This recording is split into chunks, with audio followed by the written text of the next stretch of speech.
Kitchen of রাজগ্রামে আপনাদের সকলকে জানাই স্বাগত। আশা করি আপনারা সকলে ভালো আছেন। আজকে আরও একটি রেসিপি নিয়ে আমি আপনাদের সামনে হাজির হয়েছি। সেটি হলো মাছ ভাজার রেসিপি। আজকের মাছ ভাজার রেসিপি আমি কিভাবে বানাবো চলুন দেখে নেওয়া যাক। এখানে আমি নিয়ে নিয়েছি 250 গ্রাম ওজনের একটা কাতলা মাছ। মাছটাকে খুব ভালো করে ধুয়ে পরিষ্কার করে নিয়েছি। মাছে কাট লাগিয়ে দিচ্ছি যাতে মশলা খুব ভালোভাবে মেশানো হয়। মাছের একদিকে কাট লাগানোর পর আমি অপর দিকেও কাট লাগিয়ে নিচ্ছি। এইবারে মাছে দিয়ে দিচ্ছি স্বাদ মতো লবণ, হলুদ গুঁড়ো হাফ টিস্পুন, জিরে গুঁড়ো হাফ টিস্পুন, লঙ্কা গুঁড়ো 1 টিস্পুন, আদা রসুন বাটা 1 টিস্পুন, 1 টিস্পুন দিয়ে দিলাম পেঁয়াজ বাটা,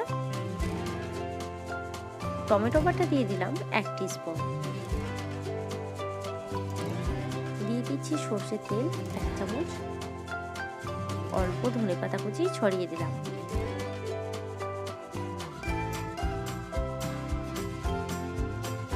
এক চামচ মতো দিয়ে দিচ্ছি লেবুর রস।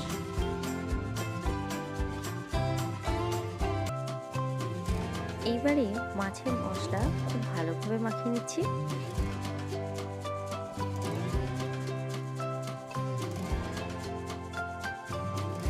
মাছ খুব ভালোভাবে মাখানো হয়ে গেছে।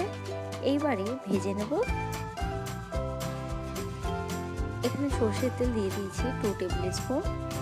তেল গরম হয়ে গেছে, দিয়ে দিচ্ছি মাছ। মিডিয়াম টু লো ফ্লেমে মাছটাকে ভেজে নেব।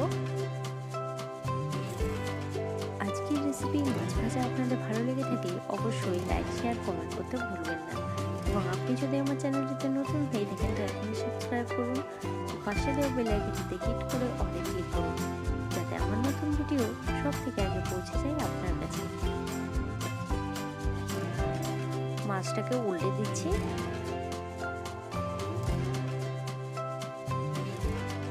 মাছ ভাজা হয়ে গেছে রেডি। মাছের 2 পিঠ খুব সুন্দরভাবে লাল করে ভেজে নেওয়া হয়ে গেছে। এই পর্যায়ে আমি তুলে নিচ্ছি।